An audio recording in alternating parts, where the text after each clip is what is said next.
Yezu Kristo akuzwe. Twageze ku munsi mukuru ukomeye wa Sansiyo. Murabona Pasika iragenda igana ku musozo.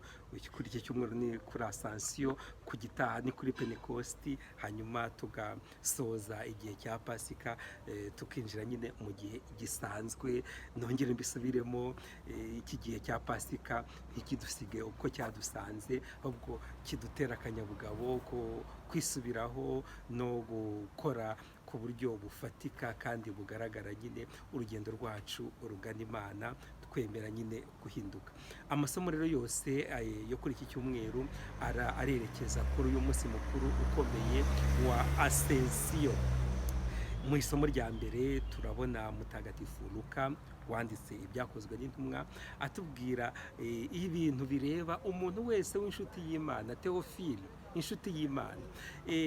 Avugira ati, mu nyandiko yindi nakubwiye ibyanditswe ibyerekeranye na Yezu Kristu, ibyerekeranye n'ibyo yakoze kuvana mu ntangiriro y'ubutumwa bwe kugeza asubiye mu ijuru. Wowe rero uri Teofile, wowe uri umuntu w'Imana, wowe uri inshuti y'Imana. Ubyibuka kandi kuba waragiye mu muryango wa Padiri Mawuri, ni ukugira ngo ubwo bushuti ufitanye n'Imana bwongere bukomere, bwongere bugire imbaraga, kandi bose babuzemo, bose babwinjiremo, kugira ngo nyine habeho inshuti z'Imana nyinshi zakira ibyo Yezu yigishije, zibasha kuba abahamya b'ibyo yakoze.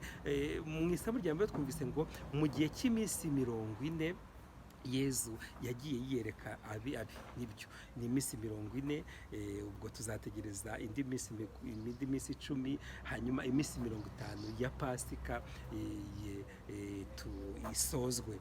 Murabona rero Yezu Kristo yakomeje kugenda yiyereka amaze kuzuka, abiyereka, abongerera imbaraga, abasubiriramo ibyanditswe bimwerekeye, abakomeza, hanyuma abaha impano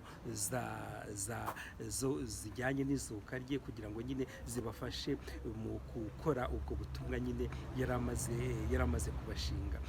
Murabona rero ibyo byose ni iminsi 50 ya Pasika. Kuva kuri Pasika kugeza kuri Asansiyo ni iminsi 40, kuko nahoze mbibabwira, mu bihugu mu Rwanda ngiye nkiri muto, Asansiyo twayizihizaga ku wa 4. Bigenda bihinduka rero kubera impinduka zabayeho, bishyirwa ku cyumweru mu bihugu byinshi. Uyu munsi mukuru wizihizwa nyine ku cyumweru, no mu Butaliyani tuwizihiza ku cyumweru, ariko ahandi hantu henshi muri Vatikani no mu bindi bihugu bimwe na bimwe uyu munsi mukuru wakomeze kwizihizwa nyine ku wa 4. Uhereye rero mu gitaramo cya Pasika ukagera ku wa 4 nyine wa Sansiyo, habashize iminsi 40. Niho byaturutse muri biriya mu magambo nyine byakozwe n'intumwa. Hanyuma wahera ku wa 4 ukagera kuri Pentekosti, hakaba indi minsi 10, noneho ikaba ibaye iminsi 50 y'igihe cya Pasika.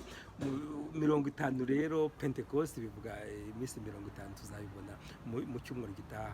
Uyu munsi rero ubu duhera mu gitaramo cya Pasika kugeza ku wa 4 wimuriwe kuri iki cyumweru. Ubu ngubu iminsi 40 yakwiye, turizihiza nyine Asansiyo ya Yezu asubira nyine mu ijuru. Ubutumwa bwe araburangije, none asigiye inshuti zose z'Imana, inshuti ze zose ubutumwa bwo kuba abahamya. Nibyo dusanga mu isomo rya mbere, ariko turangira tubisubiremo no mu Ivanjiri. Twebwe turahamya, kandi ikintu gitera akanyamuneza ni uko Yezu Kristo asubiye kwa Se kubera twebwe. Kuko mu isomo rya mbere turabonamo ukuntu batubwira ko ni wa musaserdoti mukuru winjiye mu ijuru iruhande rw'Imana, kandi yinjiyemo aratuvuganira kuko Yezu ni umuntu rwose, ni Imana rwose, ahari iruhande rwa se, aho yimye ingoma iruhande rwa se, nta kabuza arakomeza akatuvuganira nk'umwavoka mwiza.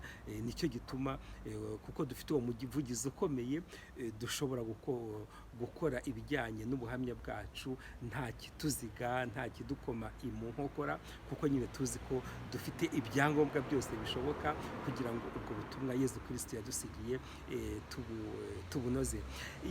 Muntu ze rero no mu ivanjiri twabonye ibintu byiza bisa no mu isomo rya mbere, kuko uwanditse ibyakozwe n'intumwa ni Mutagatifu Luka, ni nawe yanditswe nyine ivanjiri uko yanditswe na Luka. Yezu rero twamubonye mbere yo gusezera abe, yarabanjije arabaganiriza ko bari nko mu nzu, arababwira ati mwebwe muri abahamya b'ibi byose mbabwira, muri abahamya bo kubabara no gupfa n'izuka byanjye, muri abahamya bo guhinduka.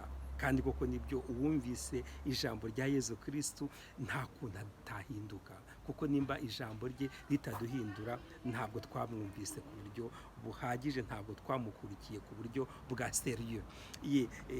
Abahamya rero bo guhinduka, abahamya bo bibabarirwa ry'ibyaha. Muri Yezu Kristo twese, umuryango we, muri Kiliziya twababariwe ibyaha, kuko Yezu Kristo ni we mizero yacu, Yezu Kristo ni ugucungurwa kwacu, niwe mucunguzi wacu. Yezu Kristo niwe byose kuri twebwe. Turi abahamya rero b'ibyo byose. Yamaze rero kubasubiriramo ibyo, hanyuma barasohoka bagana i Betaniya. Nuko ni nk'aho bari bagiye gukora ka promenade, nibwo rero Yezu yererezwaga, arazamuka asubira kwa se mu ijuru. Ariko mbere yo kugenda yabasigiye akantu keza, yarabanje abaha umugisha. Murebe rero ibintu ukuntu iby'Imana nyine ari akataraboneka. Umuntu baramusezeye, ni umuntu bakunda, ntabwo bigeze barira, ahubwo ivanjiri iratubwira iti baragiye baramuramya, baragenda bikubita ku birenge bye baramuramya, hanyuma amaze kubaha umugisha yererejwe mu ijuru, basubira i Yeruzalemu buzuye ibyishimo. Muvandimwe, twebwe turi umuryango w'Imana ufite umugisha wa Yezu Kristo. Nicyo gituma buri wese yasubira muri Yeruzalemu ye yuzuye ibyishimo, nta kintu kimukoma mu nkokora, kuko umugisha wa Yezu Kristo yawusigiye umuryango we wose, ari wo Kiliziya, ari bo twebwe dufite uwo mugisha, kandi uwo mugisha uraduherekeza kuzageza igihe Yezu Kristo tuzabonana amaso ku maso, natwe twererejwe mu ijuru. Murabibona rero bavandimwe, uwo mugisha ntabwo ataraboneka, aho kugira ngo basubire i Yeruzalemu bababaye bafite agahinda, ahubwo Yezu Kristo yabahaye nyine uwo mugisha, basubirayo bishimye, bagenda nyine basangira n'ibyo byishimo nabo nyine Yezu yabatumagaho, kuko bahise bibuka umugisha niwe wabafashaga kumva yuko bagomba kuba abahamya b'ibyo babonye kuri Yezu Kristo, ibyo bamwumvanye, ibyo babonye akora, ndetse n'amabanga yagiye ababitsa kuvana mu ntangiriro kugeza ubwo ayererejwe nyine mu ijuru, agasubira kwa se. Murabona rero ibyiza twebwe dukesha umugisha w'Imana ni ibyishimo. Nawe muvandimwe, subira muri Yeruzalemu yawe ariko wuzuye ibyishimo. Ibyo byishimo by'umugisha wa Yezu Kristo ntihagire umuntu n'umwe ubikuvutsa, kuko ntubimwemerere. Ahubwo Yezu Kristo nubwo tutamubona n'amaso, ariko ku buryo bwa roho turi kumwe, yarabisezeranye, yabwiye abe aribo twebwe, guhera ku bigishwa be kugeza kuri twebwe tugize Kiliziya ye, tugize uyu muryango. Arababwira ati dore ndi kumwe namwe kuzageza igihe isi izarangirira. Iyo promese rero irakomeye. Yezu Kristo ntabwo tumubona amaso ku maso, ariko muri roho we wahawe abe Yezu arakomeza agakora, niwe uduha ihumure mu bigeragezo, niwe uduha ubutwari muri za persecution duhura nabyo mu bihe bikomeye, aba ari hafi akatugoboka. Nicyo gituma rero ubwo iyo promese ye na rimwe itajya igabanyuka, kubera ko ibyo yasezeranyije Yezu Kristu arabikora kandi akabikorera abe. Bamaze kumuramya rero basubira muri Yeruzalemu buzuye ibyishimo. Nawe rero usubire muri Yeruzalemu wuzuye ibyishimo bya Yezu Kristo wazutse, wuzuye ibyishimo by'ibyo agusezeranya ko bizasohozwa byanze bikunze, kandi usubire muri Yeruzalemu ishobora kuba umuryango wawe, ishobora kuba paruwase yawe, ishobora kuba n'umuryango wa Padiri Mawuri. Aho hose Yezu Kristo adutuma ni Yeruzalemu yacu tugomba gusubiramo kandi twuzuye ibyishimo. Dukomeze rero dusabirane, dukomeze dushyigikirane, dukomeze dusabire uyu muryango wa Padiri Mawuri kugira ngo ibyo Yezu Kristo awusezeranya nabyo bigerweho, kandi bigerweho nyine mu gihe cya vuba. Nk'uko rero nkunze kubibabwira, mugende mushake ivanjiri uyu munsi, n'amasomo yose muyashake, muyasubiremo, muyazirikane, ariko cyane cyane ivanjiri ni uko yanditswe na Luka ku mutwe wa 24 kuva ku murongo wa 46 kugeza kwa 53. Tuhurire muri iyo vanjiri, turyohere, kandi koko twibuke ko turi umuryango w'umugisha, bityo natwe duhane umugisha. Guhana umugisha ni ukuvuga neza bamwe ku bandi, tukavuga abavandimwe bacu, tubaturiraho umugisha w'Imana, tubaturiraho amagambo y'Imana, tubaturiraho ibyo Imana isezeranya abayo. Yezu rero yasubiye mu ijuru, ntabwo tumubona amaso ku maso, ariko yasezeranye ko azaba kumwe natwe ubu n'iteka ryose.